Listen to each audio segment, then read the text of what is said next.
Life is too short. Sa maiksing panahon na yun, gusto ko mabuhay kasama ang pamilya. Kaso, 3 buwan na lang at maglilimang taon na ako dito sa Taiwan. Tagal-tagal na rin na. Yung akala kong 1 taon at 10 buwan, hindi pala yung sapat. Ang kontrata na palang pirmahan ko. Hindi ko alam kung hanggang kailan pa, pero sana malapit na. I'm in a situation na gusto ko lang palaging mapag-isa.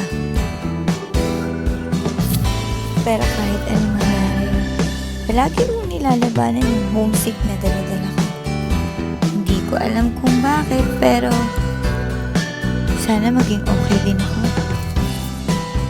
Nakakapagod maging okay kahit hindi. Nakakapagod magpanggap.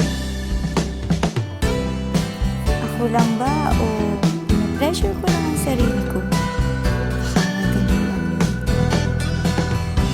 Well, all I can say, hello life, ito talaga yung realidad na kailangan kong tanggapin ng paulit-ulit. Kaano man kabigat, kailangan kong pagaanin. Kaano man kasakit, kailangan kong gumaling.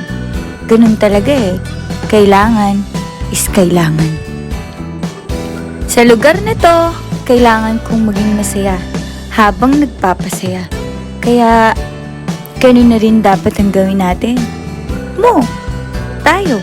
Kasi alam ko, hindi lang naman ako nakakaranas ng ganito. Mabigat talaga.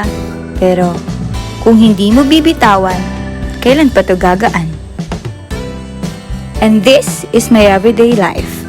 Pareho ng pupuntahan, pareho ng dadaanan, pareho ng patutunguhan. Pero kailangan ko tong mahalin at yakapin. And as an OFW, pinili mo to. Kailangan mo tong panindigan. Kasi ginawa mo to, hindi lang para sa pangarap mo. Kasama doon ang pamilya mo. Kaya, go lang! Fighting! Wachip Pao Hailun, isang panganay na nagpapatuloy para sa pangarap. This is my everyday life while working abroad. Papunta to sa pub. And ito yung araw-araw na nangyayari sa buhay ko. So, guys, kacha!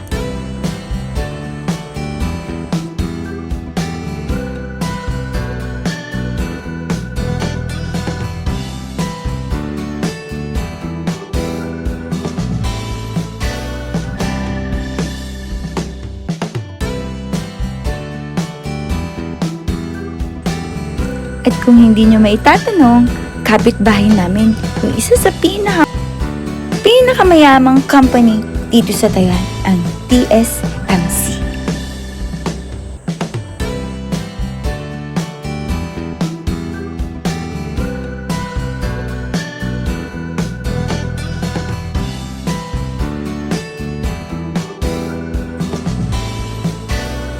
Well, most of the time, pumapasok ko kung basa yung buko kasi isa ako sa buzzer beater paghahabol sa bus. Nadala ko pa dito sa abroad.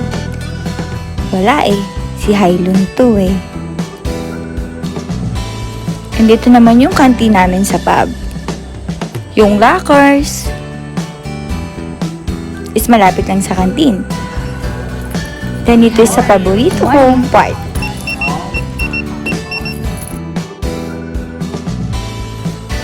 So, ito naman, yung hilig ko gawin kapag nakakita ng malaking salamin. Kahit sa elevator pa yan.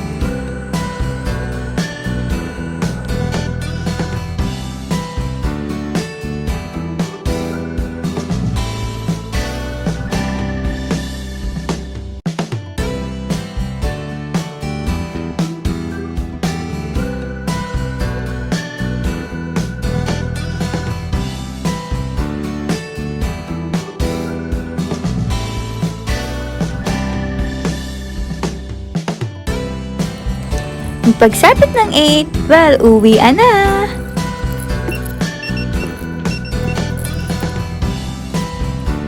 Bye-bye!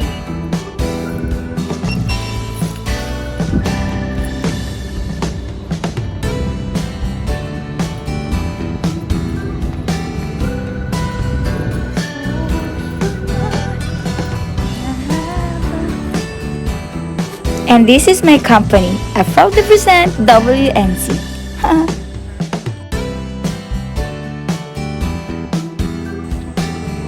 Hang out with friends is the best part after work.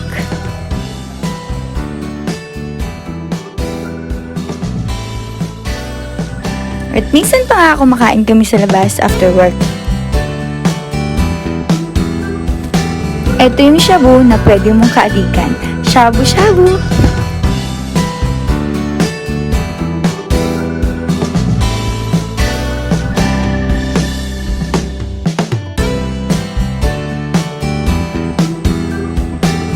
Siyempre, pag uwi, hindi pa rin mawawala sa akin yung selfie sa elevator.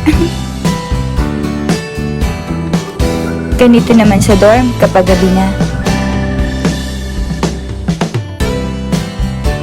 Ganun lang dapat. Malulungkot ka, pero magpapatuloy. Tsalga!